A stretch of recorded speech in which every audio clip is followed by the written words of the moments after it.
and roll was under attack during the mid-'80s. As the music got more theatrical and provocative and MTV gave it a national platform, America's youth screamed for more. It was obvious that pop music was experiencing a revolution it hadn't seen since Elvis swiveled his hips on The Ed Sullivan Show. This scared the hell out of conservative Reagan-era baby boomers so much, politicians and their wives, mostly the wives, attempted to clean up the music industry. That's when Snyder of Twisted Sister stepped up and showed the world how ridiculous and un-American these attempts at censorship were. Today,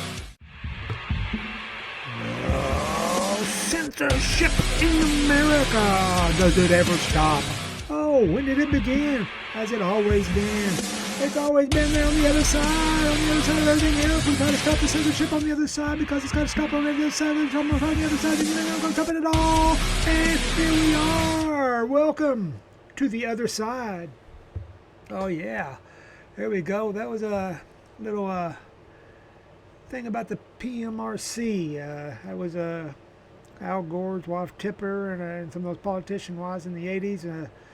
They was trying to put a censorship on the music that you bought, and they succeeded. They got it passed, and they put labels on there, but all it did was just boost record sales, because then as a kid from the 80s, you looked for that PMRC sticker on there, and then that's what you bought just because it had that on there.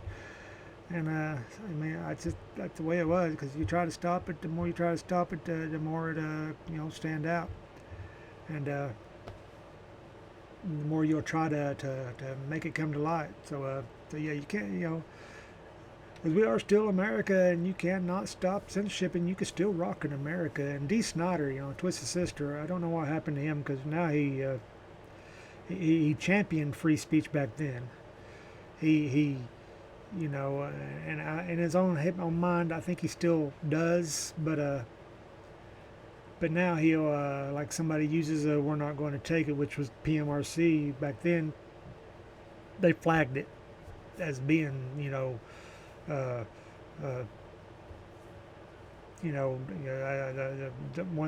dirty, and had to stop it. They were inciting, rebellion and all that stuff. Of course it was. It's what we're not going to take. It's about. It's all rebellion. That's what rock and roll is. But back then he went in front of Congress, and he spoke intelligently, and just him and Frank Zappa. I think it was Alice Cooper there. I can't remember if Alice Cooper was there. I think he might have been there. John Denver was there. So it's a very interesting time in history. They all spoke up, and then now, that's what amazes me nowadays. Whenever you get people like Twisted Sister, like Trump or somebody use "we're not going to take it," and they're like, "No, you can't do that." No, so why not? The song is up for interpretation, so why can't he use it, but these other people can? Kind of a little display of censorship there, a little hypocrisy in a way. That's what I meant about the Snyder, what he used to stand for and what he does now. And I'm not saying he does it on purpose or whatever, but I don't know. Speaking of Twisted Sister, we're getting ready to do a reunion tour in 2026, which he's one of them that criticized Kiss and everybody else for keep coming back after they said they wasn't going to it. Now they're coming back, because after the drummer passed away, he said they would not tour anymore, and they're doing the touring as they tour. Their sense of touring is they go out and they do festivals, mostly in other countries, and some here in the United States. But and they are good in concert. I'm not going to take nothing away from that. And Snyder is, man in the 70s, and he's in phenomenal shape, and he's still got that powerhouse voice. So I mean, I can't say anything bad about him as far as an artist. But I think he's a little bit hypocritical in what he stands for nowadays and what he stood for back then.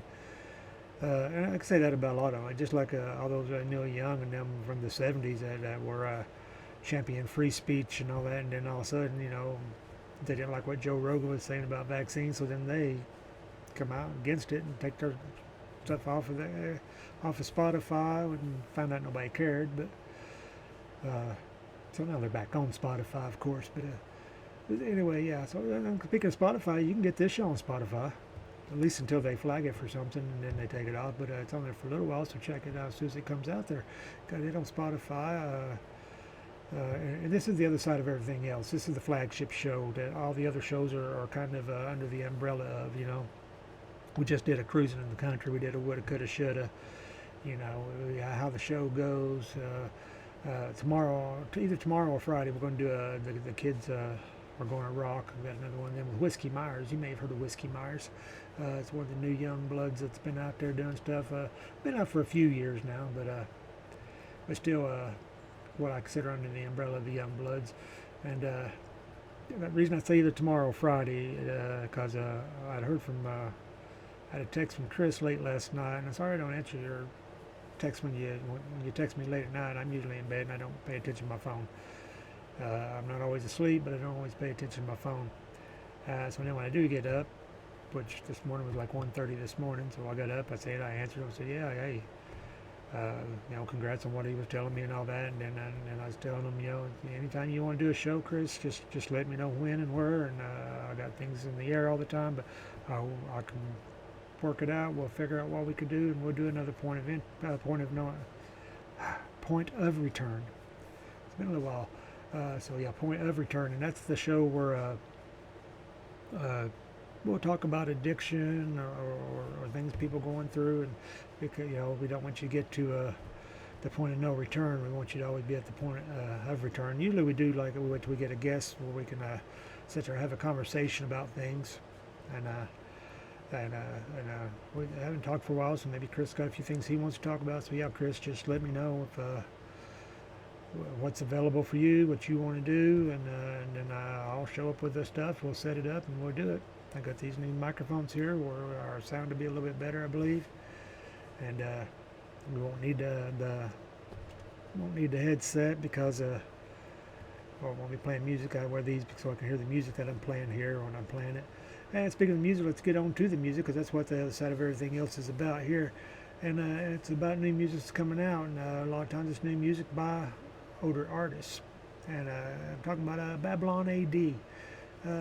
They had a few MTV hits, Hammer with Swings and Bang Goes the Gong.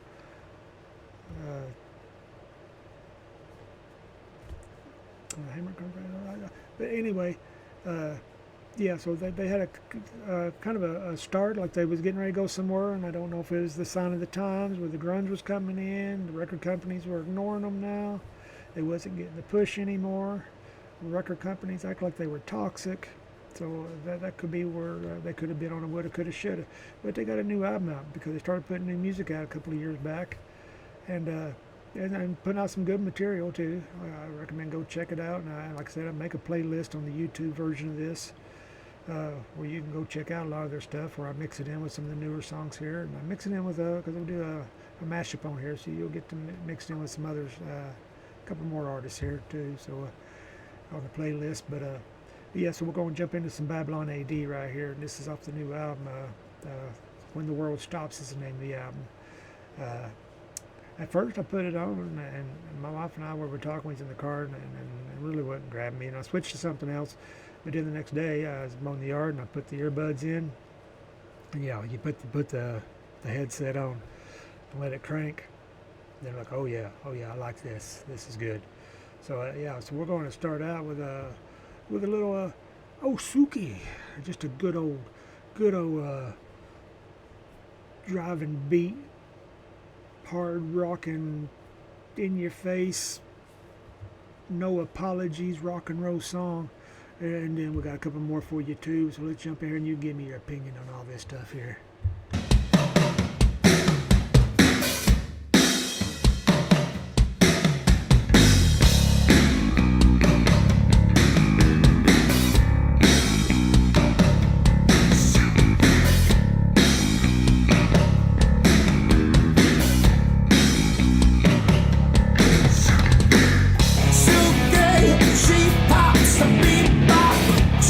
Jumps and jazz.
Damage is done, girl.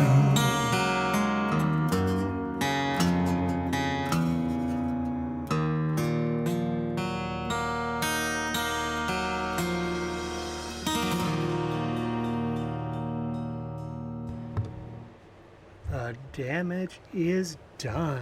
What can you do when the damage is done? Can you go on? I don't know. That's everybody's own personal thing they got to deal with. But yeah, so there's just 3 songs from Babylon A.D. When the World Stops is the name of the album. That's the second song that we played right there. And then, of course, The Damage is Done is the one we just now got done playing. And then let's not forget Old Suki. Oh, yeah, good old. I love those drums and kicking in there. Boom, you know, just such a great tune there. I love his voice. Got to see Babylon A.D. a few times on the Monsters of Rock cruise. And one of my memories there is actually, I was watching, they were in the atrium, because there were some cruises you did that they just took a band anywhere. There's even a piano inside the elevator at one time playing elevator music, sort of, just, of course, the rock and roll version of elevator music. And so they just took people playing music anywhere. And in the atrium, you had a Babylon A.D. playing sometime, and it was packed. Everybody just packed around, just sitting around watching. And Derek St. Holmes is there, and he went to the bar, and he's walking by and talking to my wife, who was talking about the band, said something. He stopped, and we talked to him earlier in the cafeteria, and he's like, "Oh, did you say something?" And no, we just talk about this, and then he sits there and talks to us for a few minutes. Monsters Rock Cruise, man, can't recommend it enough. One day I hope we go back to it, as if it's still going on, or at least another cruise that's going on, like to the same equivalent as that. But that's the only one I've done as far as music cruises and Monsters of Rock cruise, man. It's just an incredible experience.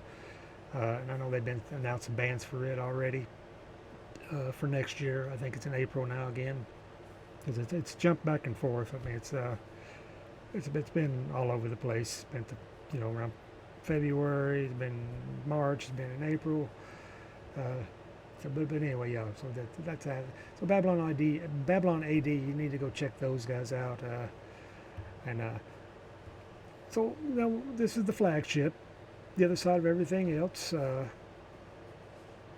And you always got to look on the other side, because that's where everything else is going to be. And we looked on the other side, and you know what we found? We found Ted Nugent and Michael Jackson, kind of a summit of the mind, summit of the, a meeting of the mega forces. Ted Nugent, the Motor City Madman and the Motor City Mouth. Michael Jackson, with probably the biggest voice of all. No matter how high pitched it is, it's still a gigantic voice. And then we got.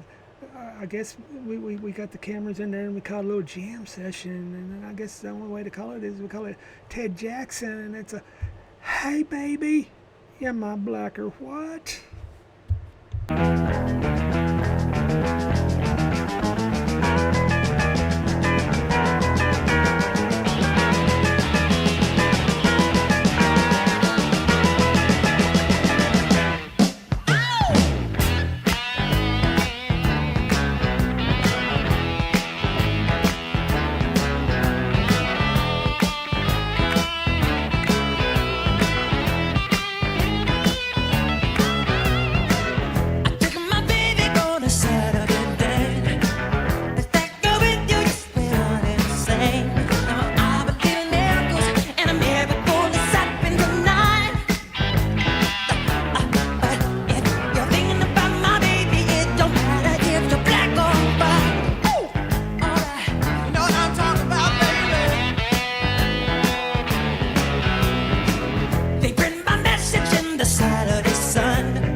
Oh, it's not always black and white, but you know if it is, it doesn't matter. It doesn't matter, especially if you're on the other side. If you're on the other side, just look for everything else, because everything else is always on the other side.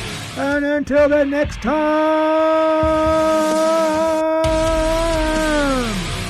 I'll see you on the other side.